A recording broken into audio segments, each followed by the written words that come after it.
Hi viewers, welcome to our YouTube channel ITI study.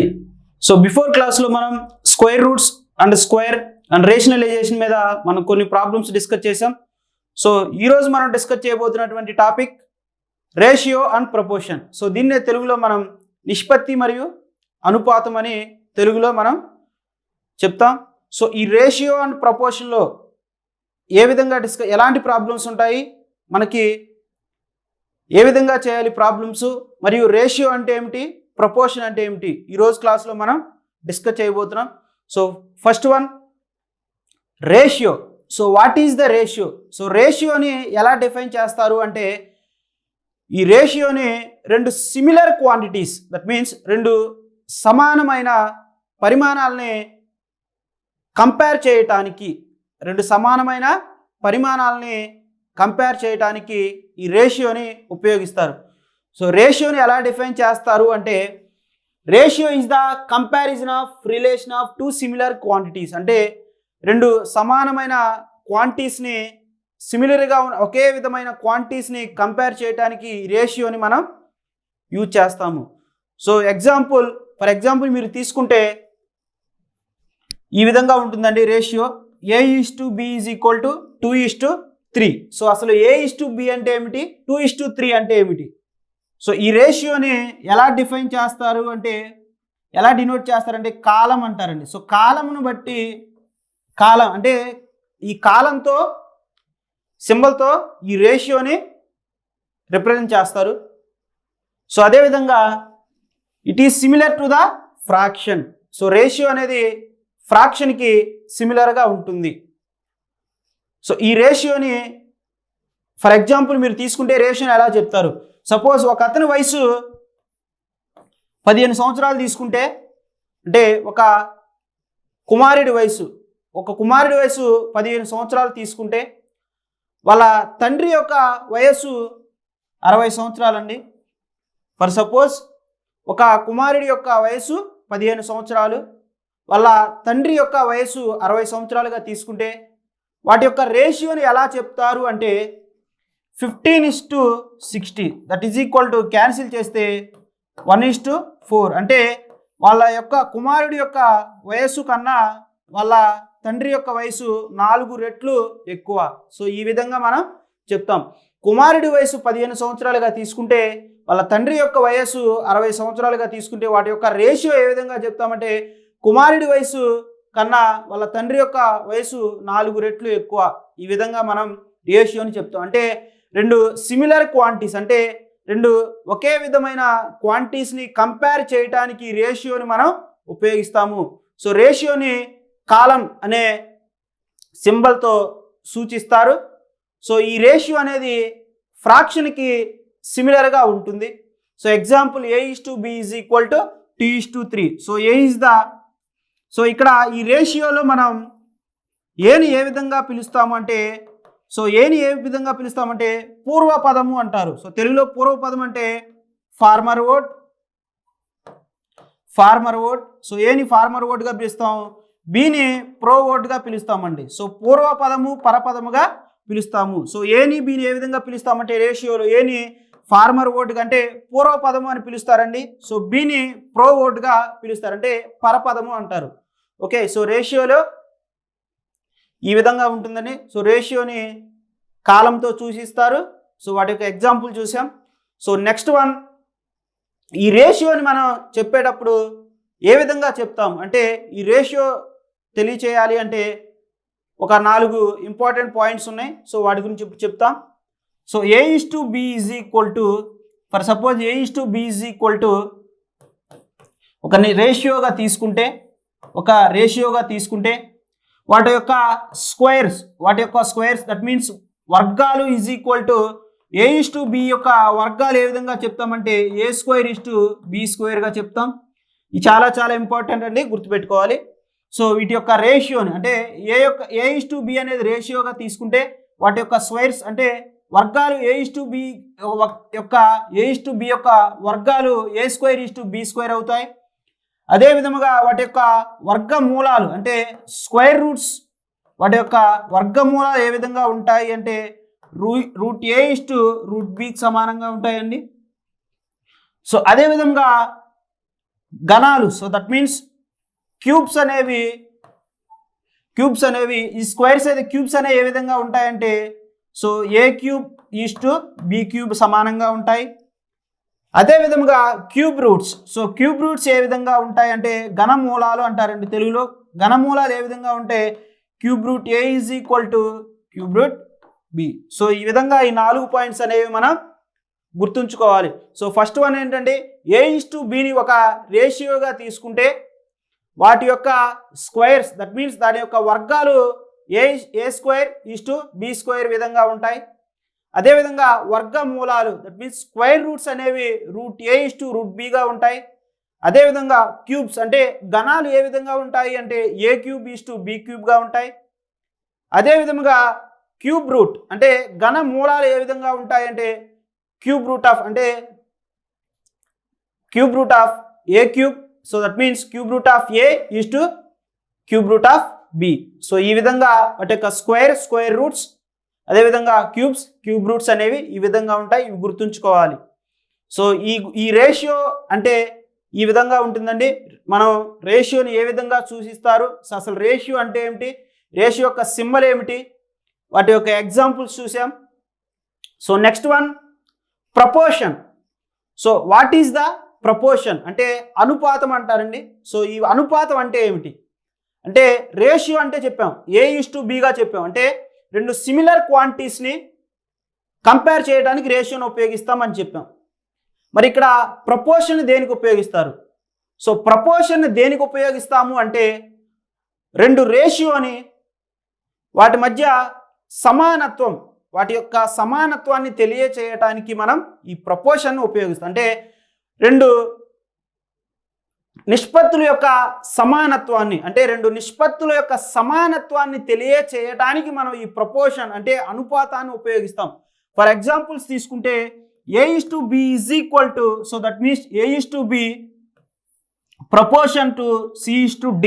So A:B proportion to C:D. So proportion ఏ విధంగా చూపిస్తారు అంటే రెండు కాలమ్స్తో చూపిస్తారండి, రెండు కాలమ్స్తో చూపిస్తారు. సో ఈ ప్రపోర్షన్ ఏం చెప్తుంది అంటే ఈ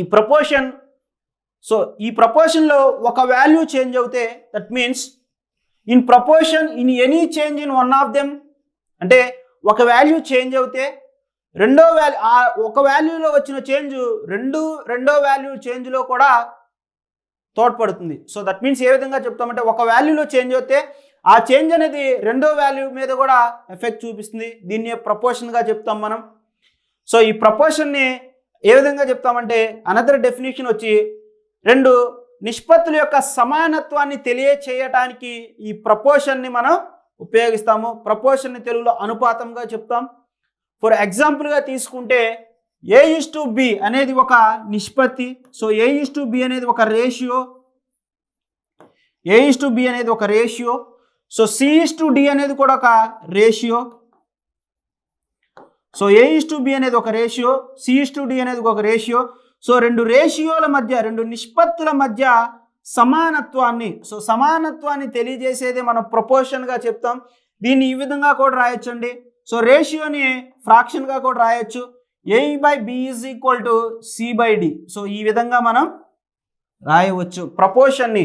సో రేషియో అనేది సిమిలర్ టు ఫ్రాక్షన్, అంటే రేషియో అనేది ఫ్రాక్షన్కి సిమిలర్గా ఉంటుంది. అదేవిధంగా ప్రపోర్షన్ సింబల్ తీసివేస్తే మనం ఈజ్ ఈక్వల్ టు రాస్తాము. సో ఈ విధంగా ప్రపోర్షన్ చెప్తాం. ఈ ప్రపోర్షన్ గురించి మనం చెప్పేటప్పుడు ఇక్కడ కొన్ని పాయింట్స్ అనేవి గుర్తుంచుకోవాలండి. సో ఆ పాయింట్లు ఏవి అంటే వీటి యొక్క యాక్చువల్గా ప్రపోర్షన్ని 2 టైప్స్గా క్లాసిఫై చేశారండి. సో ప్రపోర్షన్ ఎన్ని రకాలుగా క్లాసిఫై చేశారు? సో 2 టైప్స్గా క్లాసిఫై చేశారు. So first one direct proportion.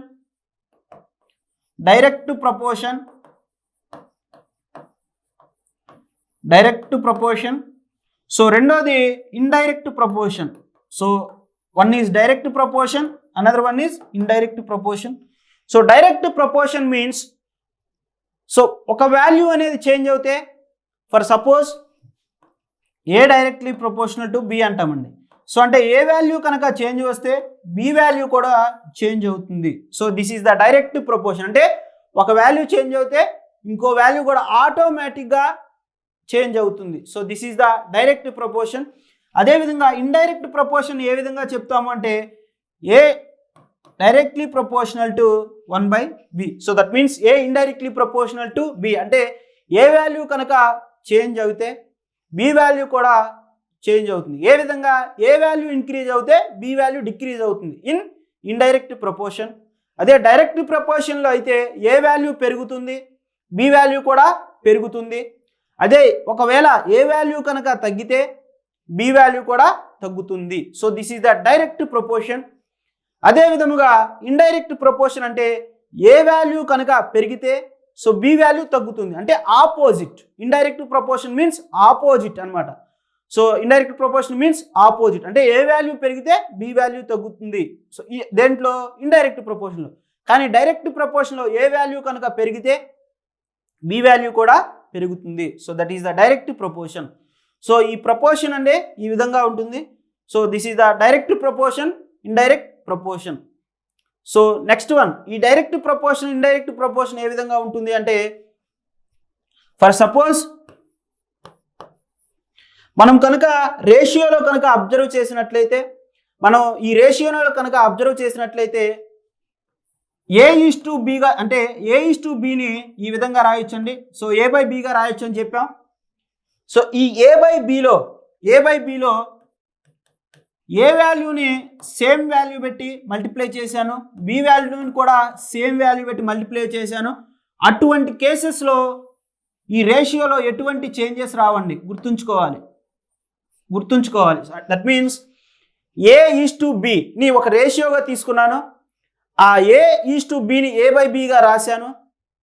A/Bని ఏ వాల్యూని అంటే పూర్వపదాన్ని ఫార్మర్ వర్డ్ని ఒకే వాల్యూ పెట్టి మల్టిప్లై చేసి సేమ్ వాల్యూని ప్రో వర్డ్ బట్టి మల్టిప్లై చేస్తే అప్పుడు ఆ రేషియోలో ఎటువంటి మార్పులు రావు. That is the first point. So రెండో పాయింట్ కనుక మీరు అబ్జర్వ్ చేసినట్లయితే, so this is the first point. రెండో పాయింట్ కనుక మీరు అబ్జర్వ్ చేసినట్లయితే ఏ వాల్యూని అంటే పూర్వపదాన్ని 4 పెట్టి డివైడ్ చేశాను, పరపదాన్ని కూడా 4 పెట్టి డివైడ్ చేశాను. అటువంటి కేసుల్లో కూడా రేషియోలో ఎటువంటి మార్పు రాదు. So this is the second point. అంటే ఒకే వాల్యూ పెట్టి మల్టిప్లై చేసిన పై వాల్యూని అంటే పూర్వపదాన్ని పరపదాన్ని ఫార్మర్ వర్డ్ని ప్రో వర్డ్ని ఒకే వాల్యూ పెట్టి మల్టిప్లై చేసిన, అదే విధముగా ఒకే వాల్యూ పెట్టి డివైడ్ చేసినా కూడా ఆ రేషియోలో ఎటువంటి చేంజెస్ రావు. సో ఈ ప్రాబ్లమ్స్లో మనకి ఈ పాయింట్స్ అనేవి మనకి యూజ్ అవుతాయి.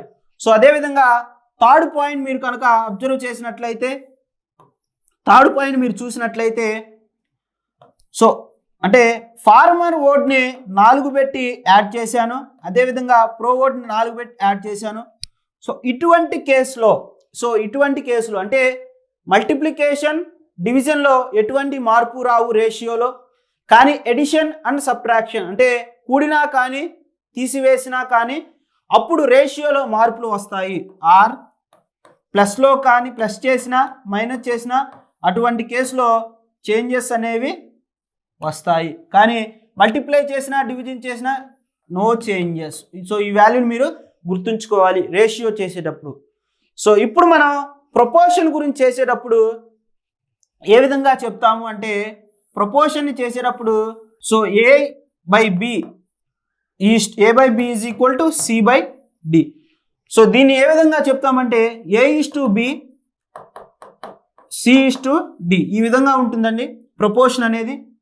సో ఫర్ సపోజ్ A:B:C ఈ వాల్యూని మనల్ని కనుక్కోమన్నాడండి. అంటే సో ఈ వాల్యూస్ ఇస్తాడు, అప్పుడు మనం ఏ విధంగా ఫైండ్ అవుట్ చేస్తాం, A:B:Cని ఏ విధంగా ఫైండ్ అవుట్ చేస్తామంటే మనం ఈ విధంగా రాసుకోవచ్చండి.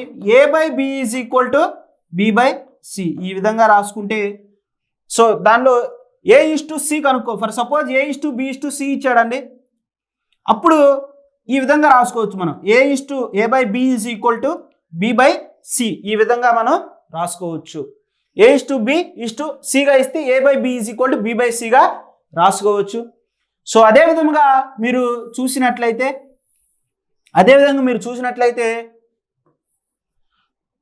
మీన్ ప్రపోర్షన్ అని ఉంటుందండి. So mean proportion. సో ఈ మీన్ ప్రపోర్షన్ని ఎలా ఫైండ్ అవుట్ చేస్తాము అంటే, సో దీనికి formula √AB. So this is the formula. అంటే మీన్ ప్రపోర్షన్ అంటే మధ్య అనుపాతము ఎలా ఫైండ్ అవుట్ చేస్తారంటే, మీన్ ప్రపోర్షన్ ఏ విధంగా ఫైండ్ చేస్తారంటే ఫార్ములా వచ్చేసి √AB. సో ఈ ఫార్ములా గుర్తుంచుకోవాలి. అనుపాతం, మధ్య అనుపాతం ఏ విధంగా ఫైండ్ అవుట్ చేస్తామంటే √AB. అదేవిధంగా A/B/C ఏ విధంగా రాస్తాము అంటే A/B is equal to B/C. అంటే ప్రపోర్షన్ గురించి చెప్పేటప్పుడు ఈ పాయింట్స్ అనేవి మీరు గుర్తుంచుకోవాలి. ఓకే, సో ఇప్పుడు మనం రేషియో మీద, ప్రపోర్షన్ మీద కొన్ని ప్రాబ్లమ్స్ డిస్కస్ చేద్దాం. చాలా ఈజీగా ఉంటాయండి. సో ప్రతి ఒక్కరూ ప్రాక్టీస్ చేయండి. సో ఫస్ట్ ప్రాబ్లం మీరు చూసినట్లయితే A/B ఎంత ఇచ్చాడండి? A/B is equal to 5:7. అదేవిధంగా B/C ఈజ్ ఈక్వల్ టు 6:11. మనల్ని ఏం ఫైండ్ అవుట్ చేయమన్నాడండి అంటే A/B/C. ఇది ఫైండ్ అవుట్ చేయమన్నాడు. సో ఈ ఫైండ్ అవుట్ చేయమన్నాడు కాబట్టి మనం ఏ విధంగా రాసుకుంటాము అంటే, సో జాగ్రత్తగా చూడండి. A/B దట్ ఇంప్లైస్ A/B ఎంత అండి? 5:7. అదేవిధంగా B/C ఎంత అండి? B/C 6:11. సో ఫస్ట్ మీరు కనుక చూసినట్లయితే ఫస్ట్ మీరు చేయాల్సింది ఫస్ట్ దీన్ని బట్టి మల్టిప్లై చేయాలండి. అదేవిధంగా దీన్ని బట్టి మల్టిప్లై చేయాలి. నెక్స్ట్ దీన్ని బట్టి మల్టిప్లై చేయాలి. మీరు కనుక చూసినట్లయితే 5 6లు 30, 6 ఏళ్ళు 42, సో 11 ఏళ్ళు 77. So that is equal to A/B/C. ఈ విధంగా చెప్తాం. సో దీన్ని ఇంకా సింపుల్ వేలో ఎలా చెప్పాలి అంటే 5:7, 6:11. మన ఎయిమ్ ఏంటి అంటే మధ్య ఉన్నటువంటి కామన్గా ఉన్నటువంటి వాల్యూని ఒకే వాల్యూ తెచ్చుకోవటం. అంటే ఫస్ట్ రేషియోలో B ఉందండి, సెకండ్ రేషియోలో కూడా B ఉంది. కానీ ఫస్ట్ రేషియోలో B యొక్క వాల్యూ, సెకండ్ రేషియోలో B యొక్క వాల్యూ అనేది డిఫరెంట్గా ఉంది. సో మన ఎయిమ్ ఏంటి అంటే ఫస్ట్ రేషియోలో B వాల్యూ, సెకండ్ రేషియోలో B వాల్యూ సమానం అవ్వాలి. ఓకే, సో నేను సమానం చేస్తున్నాను. సమానం చేయాలంటే ఒక వాల్యూ పెట్టి మల్టిప్లై చేయొచ్చు, అదేవిధంగా ఒక వాల్యూ పెట్టి డివైడ్ చేయాలి, అది మీ ఇష్టం. సో నేను చూసినట్లయితే ఈ వాల్యూని, ఈ 5:7ని 6 పెట్టి మల్టిప్లై చేస్తానండి. నేను ఆల్రెడీ చెప్పాను. అంటే ఒక రేషియోని ఒక వాల్యూ పెట్టి మల్టిప్లై చేసినా, ఒక వాల్యూ పెట్టి డివైడ్ చేసినా రేషియోలో ఎటువంటి మార్పు రాదని చెప్పాం. సో ఇప్పుడు చూసినట్లయితే ఈ వాల్యూని 6 5లు 30, 6 ఏళ్ళు 42, సో 30:42. నెక్స్ట్ ఈ వాల్యూని అంటే రెండో రేషియోని నేను 7 పెట్టి మల్టిప్లై చేస్తున్నాను. సో 7 పెట్టి మల్టిప్లై చేస్తే 7 6లు 42, అదేవిధంగా 7 11లు 77. సో ఇప్పుడు కనుక మీరు అబ్జర్వ్ చేసినట్లయితే మన B వాల్యూ, మన ఎయిమ్ ఏంటి? రెండిట్లో కామన్గా ఉన్నటువంటి వాల్యూని ఈక్వల్ చేయటం. సో ఆల్రెడీ ఈక్వల్ అయిపోయిందండి. 42 B యొక్క వాల్యూ ఫస్ట్ రేషియోలో 42 అయింది, సెకండ్ రేషియోలో కూడా 42 అయింది. సో ఇప్పుడు మనం ఏ విధంగా రాస్తామంటే 30:40:77. సో చూసారా? So this is the first procedure, this is the second procedure. ఏం లేదండి మన aim. So A/B/C find out చేయమన్నప్పుడు B వాల్యూ ఫస్ట్ రేషియోలో ఉంది, సెకండ్ రేషియోలో కూడా B వాల్యూ ఉంది. అంటే ఈ రెండింటిని ఈక్వల్ చేయాలి. అంటే ఏ వాల్యూ పెట్టి మల్టిప్లై చేయొచ్చు, కానీ ఇక్కడున్న వాల్యూ ఈక్వల్ అయితే మనం A/B/Cని రాయవచ్చు. So this is the first problem. So second problem మీరు చూసినట్లయితే A/B ఈజ్ ఈక్వల్ టు 8:15, అదేవిధంగా B/C is equal to 5:8, C/D is equal to 4:5. So మనం ఫైండ్ అవుట్ చేయాల్సింది ఏంటి అంటే A/D కనుక్కోమన్నాడండి. నేను ఈ విధంగా రాస్తున్నాను. A/B into B/C into C by D, A by B, B by C, C by D.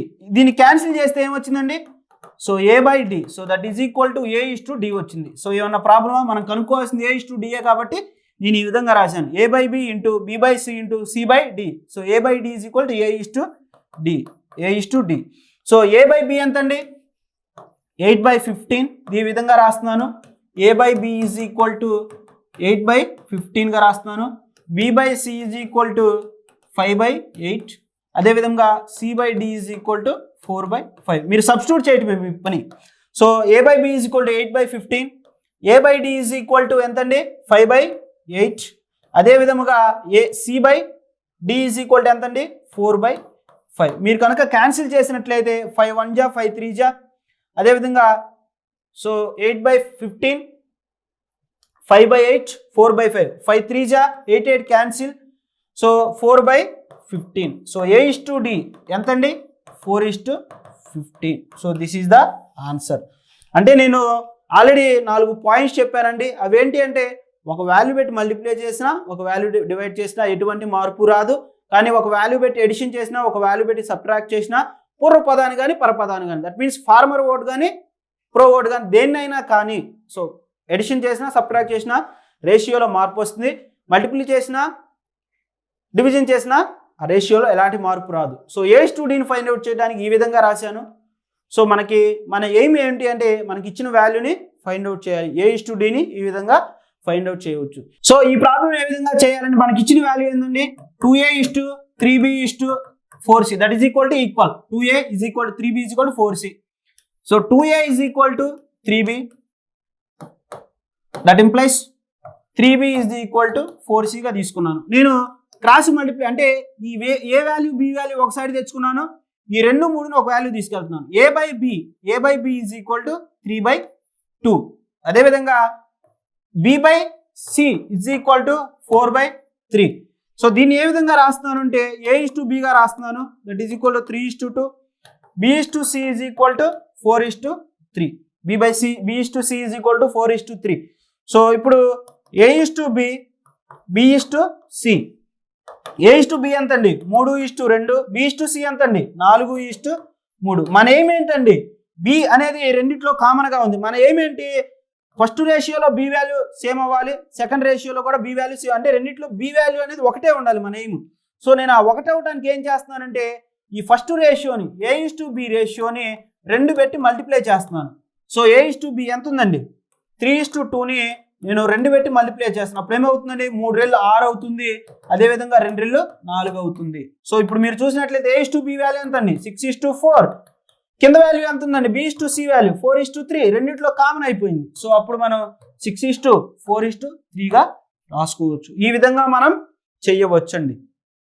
ఈ విధంగా మనం ప్రాబ్లం అనేది చెయ్యవచ్చు. సో అదేవిధంగా మీరు చూసినట్లయితే ఇక్కడ ఇంకో వేలో కూడా చేయొచ్చు అండి. మనం ఫస్ట్ ప్రాబ్లంలో చేసినట్లు ఏ విధంగా చేసాము అంటే, so A is to b is to 3 ఉంది కాబట్టి 4 మూల 12, 2 4 8, 2 మూల 6. ఇక్కడ మీరు అబ్జర్వ్ చేసినట్లయితే a is to b, so A by B is equal to ఎంత అండి? ఏ బై బి ఎంత అండి? 3/2. ఇక్కడ రాసుకున్నాం, దీన్ని పెట్టండి. So b by c, so b by c ఎంత అండి? సో బి బై సి, బీని తీసుకొచ్చాను, b by C is equal to 4, ఇది తీసుకెళ్ళాను, 4/3 అవుతుంది. సో దీన్ని ఎలా రాయొచ్చు అంటే, ఏ ఇస్ టు బి ఎంత అండి? 3:2. అదేవిధంగా బి ఇస్ టు సి ఎంత అండి? బి ఇస్ టు సి ఎంత?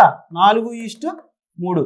సో ఇప్పుడు నేను చేయాల్సింది ఫస్ట్ ప్రాబ్లం చేసినట్లు 4ను 3 పెట్టి హెచ్ వేస్తున్నాను, 3 4 12 అవుతుంది. అదేవిధంగా 4ను 2 పెట్టి హెచ్ వేస్తున్నాను, 2 4 8 అవుతుంది. 3ని 2 పెట్టి హెచ్ వేస్తున్నాను, 6 అవుతుంది. సో దీన్ని మనం క్యాన్సిల్ చేస్తే 2 6 12, 2 4 8, 2 3 6, ఇదే వచ్చింది కదా. సో అది మీ చేసే విధానం అండి. మీరు ఈ విధంగా ఇది అర్థమైతే ఈ విధంగా చేయండి, అది అర్థమైతే ఆ విధంగా చేయండి. మీరు చేయాల్సిందంట మన ఎయిమ్ ఏంటంటే, ఫస్ట్ రేషియోలో suppose a is to b is to c ఉందండి, అదొక రేషియో, అంటే ఏ ఇస్ టు బి ఇచ్చాడు, అంటే ఒక రేషియో ఇచ్చాడు. అదేవిధంగా బి ఇస్ టు సి అనేది ఇంకో ratio. So A is to బిలో బి ఉంది, అదేవిధంగా బి ఇస్ టు సిలో కూడా బి ఉంది. అంటే ఏ ఇస్ టు బిలో బి వాల్యూని, బి ఇస్ టు సిలో బి వాల్యూ 2 కామన్గా ఉంది కాబట్టి ఆ వాల్యూని మనం రెండిట్లో ఒకే వాల్యూ తెచ్చుకోవాలి.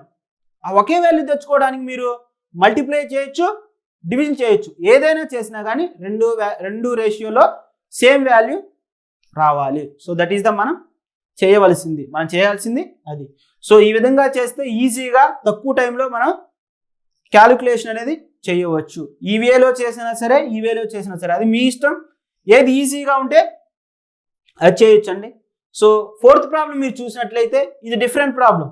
So 2 numbers are in the ratio, అంటే రెండు నెంబర్స్ అనేవి ఏ రేషియోలో ఉన్నాయండి? 4:5 రేషియోలో ఉన్నాయి. 4:5 రేషియోలో ఉన్నాయి. వాటి యొక్క ఎడిషన్ అంటే వాటిని యాడ్ చేస్తే కూడితే ఎంతకు సమానం అండి? 72కు సమానమైంది. సో 72కి సమానమైంది. ఆ రెండు నెంబర్స్ ఏవి అని క్వశ్చన్ అడిగాడండి. సో ఆ రెండు నెంబర్స్ ఏవి అని క్వశ్చన్ అడిగాడు. సో అవి ఎలా ఉంటాయి ఒకసారి చూసినట్లయితే, రెండు నెంబర్లు ఇచ్చాడు. A:B తీసుకున్నాను. A4 B5 అనే రేషియోలో ఉన్నాయి, నిష్పత్తిలో ఉన్నాయి. గుర్తుంచుకోవాలి. మీరు ఇక్కడ గుర్తుంచుకోవాల్సింది అంటే రెండు నెంబర్స్ ఇచ్చాడు. ఆ రెండు నెంబర్స్ 4:5 కాదండి, 4:5 అనే నిష్పత్తిలో ఉన్నాయి. 4:5 అనే రేషియోలో ఉన్నాయి. వాటి యొక్క సమ్మన్ వచ్చి 72 అయినప్పుడు వాటి యొక్క ఆ రెండు నెంబర్స్ ఏవి అనేది మనకి క్వశ్చన్. అంటే మనం ఫస్ట్ క్వశ్చన్ని అండర్స్టాండ్ చేసుకోవాలి. క్వశ్చన్ బాగా చదివితే మనకు దాంట్లోనే ఆన్సర్ వస్తుంది. సో రెండు నెంబర్స్ 4:5 నిష్పత్తిలో ఉన్నాయి. వాటి యొక్క సమ్ అనేది 72 ఉన్నాయి. అంటే సో ఏ అనేది 4 భాగాలు ఉంది. అంటే 72ని ఏం చేశాడంటే 4 భాగాలు చేశాడు. అదేవిధంగా 5 భాగాలు చేశాడు. మొత్తం ఎన్ని భాగాలు చేశాడండి? 9 భాగాలు చేశాడు. అంటే 72ని ఎన్ని భాగాలు చేశాడు? 9 భాగాలు. సో 9 భాగాలు అంటే 9 పార్ట్స్ అనేవి ఎంతకు సమానం అండి? 9 పార్ట్స్ అనేవి 72కు సమానమైనప్పుడు ఒక పార్ట్ ఎంతకు సమానం అనేది చేస్తే 72/9. సో 9×8 72. సో మీరు జాగ్రత్తగా చూసినట్లయితే ఇక్కడ ఏం చెప్పాడండి? రెండు నెంబర్స్ యొక్క సమ్ 72 అప్పుడు ఆ రెండు నెంబర్స్ ఏ నిష్పత్తిలో ఉన్నాయండి? 4:5 నిష్పత్తిలో ఉన్నాయి. 4:5 నిష్పత్తిలో అంటే మొత్తం ఎన్ని భాగాలండి? 9 భాగాల్ని ఒకటేమో 4 భాగాలు చేశాడు, ఒకటేమో 5 భాగాలు చేశాడు. సో వీటి రెండు యొక్క సమ్ 72. అంటే 9 భాగాలు 72కు సమానం. 9 భాగాలు 72కు సమానమైనప్పుడు ఒక భాగం ఎంతకు సమానం అయితే అప్పుడు ఒక భాగం is equal to 72/9. That is ఒక భాగం ఎంతకు సమానం అండి? 8 భాగాలకు సమానం. సో ఒక భాగం 8కి సమానం అయితే ఇక్కడ 4 భాగాలు. So 4 parts. ఫస్ట్ నెంబర్ ఎంత అండి? 4 భాగాలు. ఫస్ట్ది వచ్చేసి 4 పార్ట్స్ చేశాడు. అంటే 4×8 32. ఫస్ట్ నెంబర్ 32 అండి. అదేవిధంగా రెండో నెంబర్ 5 భాగాలు చేశాడు. 5 పార్ట్స్ అంటే ఒక పార్ట్ వచ్చేసి 8 అయితే సో 5 పార్ట్ 40. సో ఈ రెండు మీరు చూడండి, ఫస్ట్ నెంబర్ 32, 40. ఈ రెండు కూడా చూడండి 72. సో 72 వచ్చింది కదా. సో ఫస్ట్ నెంబర్ 32, రెండో నెంబర్ 40. అంటే వాటి యొక్క నిష్పత్తి ఇచ్చాడు, నెంబర్స్ని కనుక్కోమన్నాడు. నిష్పత్తి ఇచ్చి నెంబర్స్ కనుక్కోమన్నాడు. కానీ మనకి ఇచ్చిన హింట్ ఏంటండి? వాటి యొక్క ఎడిషన్ అనేది 72కి సమానం అని హింట్ ఇచ్చాడు. మనం ఈ విధంగా ప్రాబ్లం చేయాలి. సో ఇలాంటి ప్రాబ్లమ్స్ అనేవి ఇంపార్టెంట్, ఈజీగా ఉంటాయి. మనం చేయాల్సింది ఏం లేదండి. ఎన్ని భాగాలు ఇచ్చాడు, వాటి యొక్క సమ్ ఎంత? 72. మొత్తం టోటల్ ఎన్ని భాగాలు అవుతుంది? విడివిడిగా ఇస్తే ఎన్ని భాగాలు వచ్చింది, మొత్తం ఎన్ని భాగాలు సమానం, ఒక భాగం ఎంతకు సమానం అనేది చూసుకున్నట్లయితే మనం ఈజీగా ప్రాబ్లం చేయవచ్చు. సో నెక్స్ట్ ప్రాబ్లం, ఇఫ్ అంటే x:y ఇచ్చాడని ఎంత? 5:2 ఇచ్చాడు. What is the value of 8x plus 9y is to 8x plus 2y. So ఇప్పుడు మనం 8x ఫ్రాక్షన్గా రాసినట్లయితే 8x plus 2y. సో x/y ఈజ్ ఈక్వల్ టు ఎంత అండి? 5:2. సో దీన్ని బట్టి మనం ఎలా రాయొచ్చు? x ఈజ్ ఈక్వల్ టు 5గా రాసుకోవచ్చు, y ఈజ్ ఈక్వల్ టు 2గా రాసుకోవచ్చు. సో x ఎంత అండి? సో x 5 కాబట్టి 5 సబ్స్టిట్యూట్ చేస్తున్నాం. అదేవిధంగా y ఎంత అండి? 2 సబ్స్టిట్యూట్ చేస్తున్నాం. బై 8 × x ఎంత అండి? 5. 2 × y ఎంత అండి? 2. సో దీన్ని సింప్లిఫై చేసినట్లయితే 8 5 40, 9 2 18 బై 40 ప్లస్ 4. సో 40 18 ఎంత అండి? 58/44. క్యాన్సిల్ ఏమన్నా అవుతుందా? సో 2 పెట్టి క్యాన్సిల్ అవుతుంది. 2 2 4, 2 9 18 by 2 22. So this is the value. So ఇక్కడ మనం గుర్తుంచుకోవాల్సిన ఒక ఇంపార్టెంట్ పాయింట్ ఏమిటి అంటే A/B is equal to so A/B ఎంత దట్ మీన్స్ 5:2. సో X/Y అనుకోండి, ఫర్ సపోజ్ మీరు తీసుకోండి X/Y is equal 5:2. X/5 is equal to Y/2 అయితే X అనేది 5కు సమానం అవుతుంది, Y అనేది 2కు సమానం అవుతుంది. ఇక్కడ గుర్తుంచుకోవాల్సిన important point. So X/Y is equal to 5:2 అయితే X/Y is equal to 5/2. X అనేది 5కు సమానం, Y అనేది 2కి సమానం. సో ఇక్కడ గుర్తుంచుకోవాల్సిన విషయం మనం ఏం లేదండి, మనం ఇక్కడ కొన్ని పాయింట్స్ అనేవి మనం గుర్తుంచుకున్నట్లయితే ఈజీగా ప్రాబ్లమ్స్ అనేది చేయవచ్చు. So next problem, if 5:8 is equal to X/16 అండి, అప్పుడు X వాల్యూ ఫైండ్ అవుట్ చేయమన్నాడు. అప్పుడు X వాల్యూ ఎంత అన్నాడు. సో ఇక్కడ నేను ఈ రేషియోని ఫ్రాక్షన్గా రాస్తున్నాను. 5/8 is equal to X/16. Cross multiply చేయండి. 16 5 80. అదేవిధంగా 8 తీసుకెళ్తే 8X. మనకు కావాల్సింది X కాబట్టి Xని ఒక సైడ్ ఉంచుకున్నాను. ఈ 8 తీసుకెళ్ళిపోతే 8/80/8. So 8 10 80. So X is equal to 10. X equal to 10. Sir దీన్ని నేను ఈ ఆన్సర్ అనేది కరెక్టా కాదా అనేది నేను సో ఏం చేయాలి, మనం కరెక్టా కాదా అనేది మనం చెక్ చేసుకోవాలి. ఎస్, నువ్వు చెక్ చేసుకోవచ్చు. ఎలాగా, ఈ X వాల్యూని తీసుకెళ్ళి సో ఎంత వచ్చిందండి 10:16. సో 5/8 ఈజ్ ఈక్వల్ టు 10/16కు సమానం. ఎస్ 16. 2 5 10 2 8 16 2 సమానమైంది కదా. సో అంటే మనకు వచ్చిన వాల్యూని ఇలా చెకింగ్ కూడా చేసుకోవచ్చు. ఈ రేషియోలో చెకింగ్ కూడా చేసుకోవచ్చు. వచ్చిన వాల్యూ కరెక్టా కాదా అని చెకింగ్ చేసుకోవచ్చు. ఎలా చెక్ చేసాం, X అనేది చేసినట్లయితే 10 వచ్చింది. ఈ Xని తీసుకెళ్ళి ఇక్కడ 10 అనేది ఇక్కడ సబ్స్టిట్యూట్ చేసినప్పుడు మనం 5:8 నిష్పత్తి అనేది 10:16కి సమానమా. ఎస్ సమానం. 10/16 క్యాన్సిల్ చేయండి. 2 5 10 2 8 16 5:8. ఈ విధంగా మనం ఇటువంటి ప్రాబ్లమ్స్ అనేవి మనం ఫైండ్ అవుట్ చేయాలి. సో నెక్స్ట్ ప్రాబ్లం మీరు చూసినట్లయితే ఫైండ్ ద మీన్ ప్రపోర్షన్ అంటే సో మీన్ ప్రపోర్షన్ అని మనం ఫార్ములా చెప్పాం. మీన్ ప్రపోర్షన్ ఫార్ములా చెప్పాం. సో మధ్య అనుపాతం అంటారు. సో దీన్ని √AB అండి formula. So √A is equal to 64 √81 64 ఎంత అండి. So 8 × 8. So that is equal to 8 square root cancel 8 into √81 ఎంత అండి cancel. So √9 × 9. So 9 square root cancel 9. So 8 × 9. So that is equal to 72. So 72.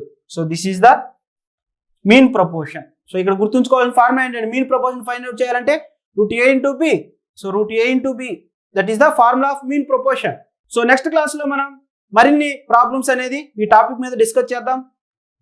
So మరిన్ని videos కోసం మన యొక్క YouTube channel ITI స్టడీని ప్రతి ఒక్కరూ లైక్ చేయండి, షేర్ చేయండి. సబ్స్క్రైబ్ చేసినట్లయితే మా ITI స్టడీ నుంచి వచ్చే మరిన్ని వీడియోస్ మీకు మీ మొబైల్కి నోటిఫికేషన్ రూపంలో అందిస్తాము. అదేవిధంగా ITI సంబంధించిన ఏ నోటిఫికేషన్ అంటే జాబ్స్కి సంబంధించిన నోటిఫికేషన్ మరియు ఏదైనా నోటిఫికేషన్ రిలీజ్ అయినా సరే మన యొక్క ITI స్టడీ యూట్యూబ్ ఛానల్లో మేము తెలియజేస్తాము. సో అందుకని ప్రతి ఒక్కరూ మన ITI స్టడీని ప్రతి ఒక్కరూ సబ్స్క్రైబ్ చేసుకోండి. పక్కనే ఉన్న బెల్ ఐకాన్ కూడా మీరు ప్రెస్ చేసినట్లయితే మరిన్ని వీడియోస్ మీకు వస్తాయి. So thank you for watching ITI study videos. Thank you.